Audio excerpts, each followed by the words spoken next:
Olá, amigo telespectador da rede de TV Mais TV Arte HD. Começa agora mais uma edição do Plantão de Notícias.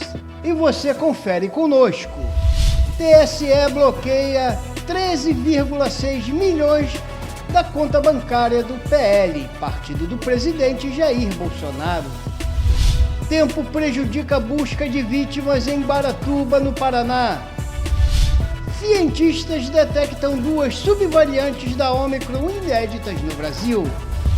Vacinação contra a febre aftosa é prorrogada até o dia 17 de dezembro.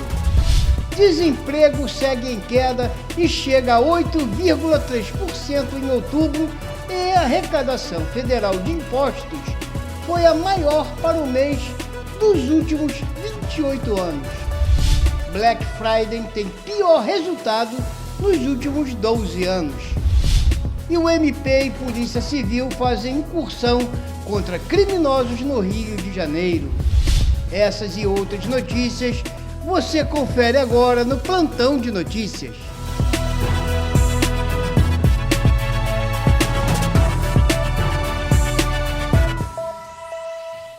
A multa aplicada pelo presidente do TSE, Alexandre de Moraes, é de 22,9 milhões.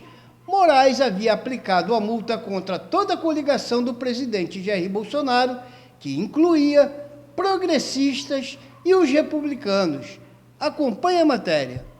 O TSE raspou a conta do PL no Banco do Brasil, mas o partido ainda deve 9 milhões de reais. A multa aplicada pelo presidente do TSE, Alexandre de Moraes, é de 22 milhões e 900 mil reais. Inicialmente, Moraes havia aplicado a multa contra toda a coligação do presidente Jair Bolsonaro, que incluía o Progressistas e o Republicanos. Mas os dois partidos conseguiram se livrar da punição, alegando que não participaram da ação que pedia a anulação dos votos de 60% das urnas apenas no segundo turno. O dinheiro da multa aplicada ao PL irá para o fundo partidário e será redistribuída entre os demais partidos. O fundo partidário é pago anualmente a todas as legendas em atividade no Brasil em parcelas mensais. O valor é proporcional à representação de cada partido no Congresso Nacional. Até que a multa seja quitada, o PL, que elegeu a maior bancada de deputados e senadores, ficará com os recursos do fundo partidário bloqueados. E nós vamos direto agora ao Paraná, que vamos falar dos estragos causados pelas intensas chuvas no sul do país. Pelo menos 6 pessoas foram resgatadas com vida e 2 morreram no deslizamento de terra que atingiu veículos na BR-376, no Paraná. Nesta segunda-feira passada, as buscas no local continuaram, mas há risco de novos desmoronamentos. Acompanhe a reportagem da emissora Bela Aliança. As más condições do tempo dificultam a busca e resgate das vítimas do deslizamento. O trabalho precisou ser interrompido no fim da tarde de ontem. O incidente aconteceu na BR-376, em Guaratuba, numa região de serra, na noite de segunda-feira. Ao menos 2 mortes foram confirmadas e 6 pessoas resgatadas com vida, de acordo com informações do gabinete de crise. A estimativa é que cerca de 30 pessoas tenham sido soterradas. Nós temos aí uma perspectiva de pelo menos 6 caminhões foram atingidos pelo deslizamento e de 10 a 15 veículos tenham sido atingidos pelo deslizamento na BR-376. Isso nos dá uma ideia, mais ou menos, da quantidade de pessoas que deverão ser atendidas. Então hoje conseguimos avançar na retirada de 3 veículos e de uma carreta. Essa carreta ela foi retirada, o segundo óbito da que nós tínhamos identificado então. Foi decretada a situação de emergência na região leste do Paraná, que compreende cidades da região metropolitana de Curitiba e do litoral. O decreto vem em razão das chuvas que atingem a região desde sexta-feira. A Defesa Civil do Paraná afirma que a rodovia está instável e não descarta o risco de um novo desabamento. Obviamente que essa previsão de chuva atrapalha bastante o trabalho de resgate, né? De resgate e busca de vítimas no local, e permanece a orientação orientação, né, da Defesa Civil para todas as equipes de trabalho lá, que o terreno continua muito instável, a insegurança é muito grande, né, temos já a avaliação da nossa equipe de geólogos e engenheiros, e que esses trabalhos devem ser extremamente restritos, né, dentro daquele perímetro, daquela área de segurança, somente as equipes de emergência e de socorro. A primeira vítima identificada e cujo corpo foi liberado para sepultamento é do caminhoneiro José Maria Pires, de 60 anos. A família teria reconhecido por imagens o caminhão com container vermelho que ele dirigia. A segunda vítima também é um homem. O corpo foi encaminhado a Curitiba. Os 2 trechos da via seguem interditados e não há previsão para a liberação. O deslizamento na divisa entre Paraná e Santa Catarina atingiu os 2 sentidos do quilômetro 669. Desde então, os 2 trechos da via seguem interditados e não há previsão de liberação. As rotas alternativas para quem precisa transitar entre os 2 estados são a BR-470 e a BR-116. Tava uma chuvarada muito forte, entendeu? A gente escutou um estouro, foi muito rápido, porque os para-brisas estavam bem ligeirinhos, entendeu? Daí a gente só viu a árvore descendo. Ele já freou imediatamente, deu uma resinha. No que ele deu essa resinha, a gente já viu aquela terra vindo, entendeu? Não deu nem de ver se soterrou o carro sentido sul. A nossa carreta desceu, tá ali pendurada, o cavalo tá pendurado, e caiu umas 3 ou 4 carretas ali. Cientistas da Faculdade de Medicina do ABC em São Paulo detectaram 2 subvariantes da Ômicron inéditas no país. As subvariantes foram identificadas em pacientes de Santo André e de São Caetano do Sul. Desde setembro, elas circulam nos Estados Unidos uma porcentagem menor. Há 2 meses, elas foram identificadas na Europa e agora a gente identificou aqui em São Paulo, né, aqui no Grande ABC. Se a gente olhar para o que aconteceu na Europa, nada que nos preocupe. O problema é que as linhagens inéditas surgem no momento em que o número de novos casos de Covid-19 voltou a crescer, com o domínio de subvariantes que não estão cobertas pelas vacinas atualmente disponíveis no Brasil. Segundo o Ministério da Saúde, a Pfizer deve entregar as primeiras doses de vacinas bivalentes no começo de dezembro, mas a pasta não informou nada sobre a quantidade que chegará ao país. Na semana passada, a equipe de transição do novo governo se reuniu com representantes do Ministério da Saúde e recebeu a informação de que 13 milhões de doses de vacinas contra a Covid-19 poderão ser descartadas por perda de validade. E foi prorrogada a segunda etapa da campanha de vacinação contra a febre aftosa. O prazo terminou no dia 30 e foi prorrogado para até 17 de dezembro. A decisão foi após a solicitação de alguns estados que não tiveram os lotes da vacina liberados a tempo para finalizar a etapa. A meta é vacinar cerca de 161 milhões de bovinos e bubalinos. Acompanhe. A decisão foi após solicitação de alguns estados que não tiveram os lotes de vacinas liberados a tempo para finalizar a etapa. A meta é vacinar cerca de 161 milhões de bovinos e bubalinos. E agora, 2 boas notícias para o nosso país que tem relação com a economia. O desemprego está em queda no Brasil. A taxa de desocupação, que mede o desemprego no país, foi de 8,3% no trimestre, encerrado em outubro. Os dados são da Pesquisa Nacional por Amostra de Domicílios, o PNAD, divulgada nesta semana, no dia 30, pelo Instituto Brasileiro de Geografia e Estatística, o IBGE. Esse total chegou a 36 milhões no trimestre encerrado em outubro, um aumento de 2,3% em relação ao anterior, que foi de maio a julho, e de mais de 8% na comparação com o mesmo período do ano passado. A pesquisa também mostrou que a população ocupada foi recorde, 99 milhões de pessoas, alta de 1% em relação ao trimestre passado. Nos últimos 12 meses, geramos mais de 2 milhões de empregos, o que significa que a economia está reativando num ritmo bastante forte, gerando ocupações, gerando empregos, né? E o que é interessante, o que é importante, né?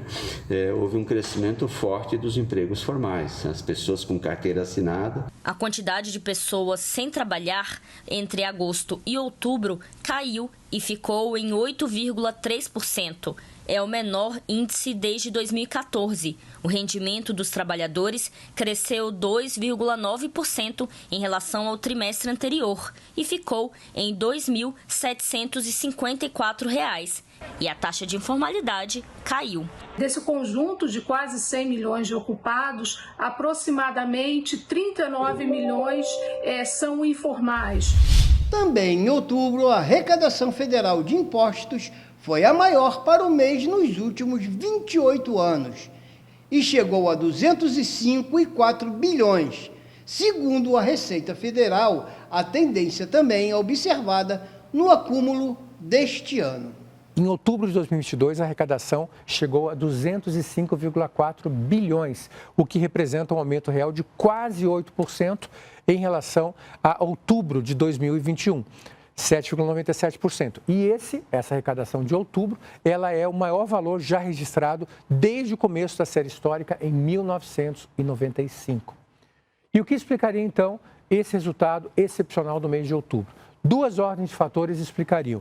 Em primeiro lugar, o aumento da arrecadação com o imposto de renda e a contribuição sobre lucro líquido das empresas, sobre empresas, especialmente as empresas exportadoras. E também os juros obtidos sobre rendimentos no sistema financeiro. Impostos arrecadados pela União no mês passado tiveram um crescimento real de 7,97%. No ano, o acumulado alcançou 1,83 trilhão de reais. Os valores são os maiores desde o ano 2000, tanto para outubro quanto para o período acumulado. O aumento pode ser explicado principalmente pelo crescimento de recolhimento de impostos de renda de pessoa jurídica e da contribuição social sobre o lucro líquido. Segundo a Receita, eles são importantes indicadores da atividade econômica, sobretudo o setor produtivo. E ainda falando de economia, a Black Friday registrou o pior resultado nos balanços das vendas nos últimos 12 anos. Acompanhe.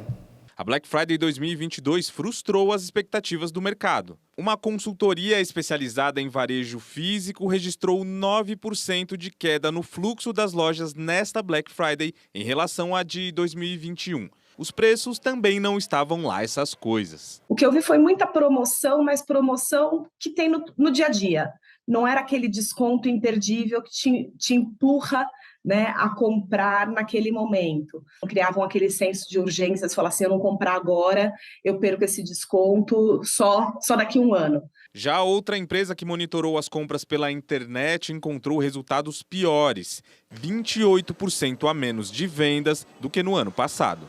Foram um pouco mais de 3 bilhões de reais movimentados através do e-commerce, o pior resultado do evento no país em 12 anos. A projeção da Confederação Nacional do Comércio de Bens, Serviços e Turismo era de ao menos 4 bilhões de reais. As razões, como não poderia deixar de ser, são econômicas. A queda do poder de compra dos consumidores ajudou a frear os gastos. Hoje, quase 2/3 das famílias brasileiras têm uma renda inferior a 2 salários mínimos. Essas pessoas, na verdade, só têm possibilidade de consumir itens de subsistência. O endividamento também tem papel aí. Dados da FEComércio de São Paulo mostram que ele atinge 78% das famílias nas capitais brasileiras. E até a Copa atrapalhou, segundo os analistas. Na sexta-feira, talvez ainda uma ressaca, né, do dia do jogo, o movimento realmente ele foi bem mais baixo. Nós vamos agora a um breve intervalo e voltamos em instantes.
volta do intervalo do plantão de notícias, você confere agora de notícias locais com Maurício Aragão e os bastidores da notícia também com Carlos Emir.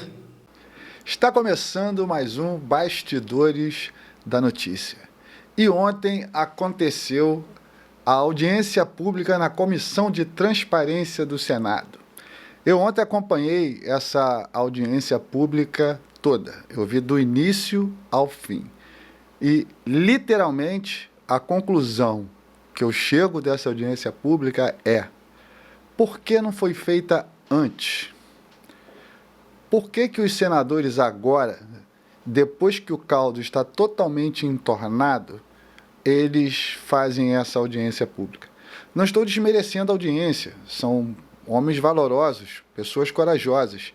Quem estava ali na audiência pública são pessoas que, com certeza, essa semana vão estar entrando naquele inquérito do fim do mundo da Suprema Corte Alexandrina, ou Xandaquistão, como o meu amigo Paulo Figueiredo fala. Tem alguns pontos aqui que eu quero citar, que eu acho que foram importantes, que ali ficou literalmente desnudado a censura prévia que estamos tendo aqui no Brasil. Nós tivemos a participação do grande jurista constituinte Ives Gandra, que muito elegantemente, ele não fala mal dos ministros, mas fala literalmente as arbitrariedades que o senhor Alexandre de Moraes vem cometendo. Teve o desembargador, está aqui, o ex-desembargador Sebastião Coelho. Esse cara que eu já tinha respeito, meu respeito por ele agora está elevado à milésima potência. Ele falou o seguinte: esse desembargador foi aquele que subiu na manifestação lá em Brasília e pediu a prisão do Xandão, do Alexandre de Moraes. Ele falou o seguinte: fui na manifestação e pedi a prisão do Alexandre de Moraes. Minha filha disse que tinha 72 horas para me retratar. Aí ele vira e fala assim: eu estou aqui reafirmando o meu pedido. Esse cara foi aplaudido de pé pela coragem. Teve o senador Marco Rogério também, que falou o seguinte: quando o povo precisava, ele mesmo deixar o seu curso de vida normal e sair às ruas e acampar na busca da democracia, é porque os poderes constituídos falharam. Literalmente, a nossa Câmara dos Deputados foram omissas. O Senado também foi omisso, salvo alguns senadores e alguns deputados que continuam lutando pela liberdade. Nós tivemos o deputado Van Hatten, quer dizer, que falou literalmente: estamos tendo a ruptura constitucional entre as instituições, já ocorreu. E literalmente já ocorreu. Ao ponto da Bárbara, do Te Atualizei, ela fez um depoimento emocionante. Eu acho que emocionou quem estava vendo, e quem não viu, eu aconselho que busque na internet para poder ver. Ela vira e pede, por favor, aos senadores e aos deputados. Ela pede, por favor, o mesmo procedimento, o mesmo devido processo legal que um traficante tem da nossa justiça brasileira. Uma cidadã de bem, uma dona de casa, uma mulher que não faz nada mais do que gostar de política e fala de política, numa sessão de audiência pública do Senado Federal, ela vira e fala: por favor, eu quero ter o mesmo devido processo legal que um traficante. A que ponto chegou a nossa democracia? O que podemos fazer? Continuar nas ruas? Sim, continuaremos. Agora, só temos uma medida que foi falada abertamente por todos. E essa medida, se eu falar, a gente vai ser censurado também. Mas, para um bom entendedor, o pingo é letra. Carlos Emílio Laranjeira, para a Rede TV+, TV Arte, HD. Obrigado, Emílio. Vamos agora com as notícias locais com Maurício Aragão e você acompanha os destaques que foram relacionados. PM recupera caminhão com carga roubada em Magé. Teresópolis recebe oficina gratuita para capacitação dos microempreendedores individuais. Guapimirim abre consulta pública para programa de educação ambiental. Alunos de Rio das Ostras se destacam em feira estadual de ciência. Maurício Aragão, segue contigo. Antônio Alexandre, a gente começa o giro de informações pelas cidades, falando de Magé, onde policiais militares recuperaram uma carga de trigo roubada no bairro Jororó, na altura do Parque Iriri, em Magé. De acordo com o 34º Batalhão, os policiais foram alertados sobre um caminhão que se chocou em um poste de energia durante a ação de criminosos. Já quando chegaram ao local, os policiais verificaram que o veículo havia sido roubado na BR-116, na altura do bairro Parque Iriri. A carga era de farinha de trigo, foi totalmente recuperada e a ocorrência registrada na 65ª Delegacia de Polícia de Magé. A cidade de Teresópolis tem agendada para quarta-feira, dia 7, a oficina Descomplica MEI, cujo objetivo é mostrar tudo o que é preciso para que o microempreendedor individual mantenha a sua empresa em dia. Serão abordados diversos temas de interesse das pessoas que estão atuando no microempreendedorismo. O evento é parceria da Prefeitura com o Sebrae RJ e será gratuita a partir das 18h30 no Teatro Municipal, que fica no prédio da Prefeitura. As matrículas estão abertas online, podem ser verificados aí o link. O link pode ser acessado através das redes sociais da Prefeitura. Após a realização do Fórum de Educação Ambiental, ainda no mês de novembro, a Prefeitura de Guapimirim abriu a consulta pública para a elaboração do Programa Municipal de Educação Ambiental. Vale lembrar que as contribuições vão até o dia 20 de dezembro e o link para as pessoas que desejarem participarem enviando as suas sugestões está disponível nas redes sociais da Prefeitura.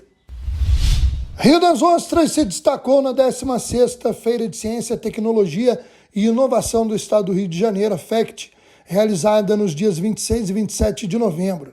Trabalhos desenvolvidos por alunos e professores orientadores das escolas municipais Newton Baltazar e Fazendas Reunidas Atlântica ficaram na primeira e na segunda colocação da categoria Ciências no Ensino Fundamental 2. Agora os trabalhos participam de uma mostra virtual até dia 4 de dezembro e os projetos preferidos pelo público em geral podem ganhar outros prêmios. Vamos agora falar da previsão do tempo e informar a vocês a situação aqui da região sudeste. Chuvas isoladas na maior parte da região, alerta para o norte fluminense que podem ocorrer volumes elevados de chuva. Confira com Climatempo.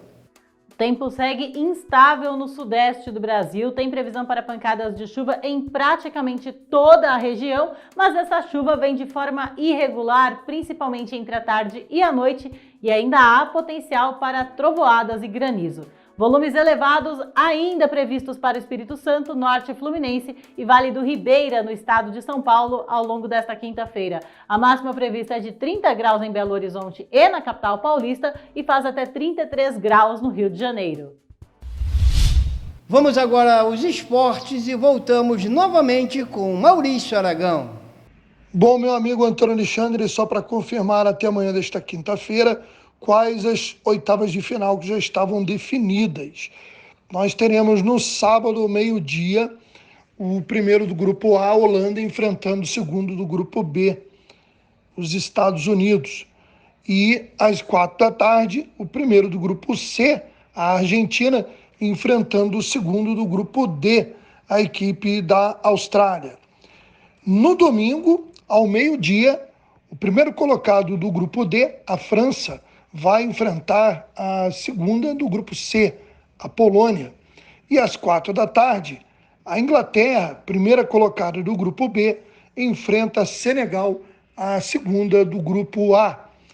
Nesta quinta e sexta-feira seriam definidos os demais grupos e aí já saberemos quem serão os adversários nas outras oitavas de final, que serão disputadas na segunda e terça-feira. No Rio de Janeiro, a Receita Federal apreendeu equipamentos de informática no valor de R$500 mil. A Polícia Civil fez uma operação contra lojas que vendem produtos de luxos falsificados em redes sociais. É preciso estar atento. Confira. Os produtos eram vendidos em lojas virtuais nas redes sociais, todos itens falsificados, imitações quase perfeitas de marcas de luxo. De acordo com a polícia, os vendedores não tinham um grande estoque. Eles contavam com a estrutura de plataformas maiores. A investigação aponta que os produtos falsificados vinham de empresas como a Shopee e o AliExpress. Para a polícia, os vendedores brasileiros são os intermediários nas vendas. A prática dessa venda intermediária online é chamada dropshipping. A plataforma AliExpress informou em nota que proíbe totalmente o desrespeito à propriedade intelectual de marcas. A Shopee ainda não se manifestou. Em outra operação, a Receita Federal também fez uma apreensão em Olaria, na zona norte do Rio. Uma carga com equipamentos de informática avaliados em R$500 mil. São roteadores, cabos e materiais de vídeos. Os itens foram enviados ao Rio por uma empresa de São Paulo, que tem como atividade principal a venda de cosméticos. A Receita Federal informou que a ação tem o objetivo de evitar a circulação de produtos potencialmente nocivos à saúde e ao meio ambiente. Os agentes também visam a inibir a prática de crimes como sonegação de impostos e concorrência desleal. E um policial penal está dentre os presos da operação do Ministério Público contra jogos de azar no Rio de Janeiro. Desdobramentos da operação Fim da Linha do Ministério Público, que foi deflagrada contra suspeitos de uma máfia de jogos de azar. Dentre os presos, um policial penal que foi candidato a deputado federal nas eleições deste ano. Altamir Sena, o Mizinho, foi preso com mais de R$30 mil em espécie. Altamir Sena, o Mizinho, foi preso com mais de R$30 mil em espécie. Ele é servidor da Secretaria de Administração Penitenciária, que informou não compactuar com a conduta do agente e que vai acompanhar as investigações para tomar as medidas cabíveis. Mizinho é um dos 10 presos na Operação Fim da Linha do Ministério Público para prender integrantes de uma máfia de jogos de azar. Entre os mandados de prisão em aberto está o de Bernardo Belo, apontado como um dos principais chefes da quadrilha de contravenção.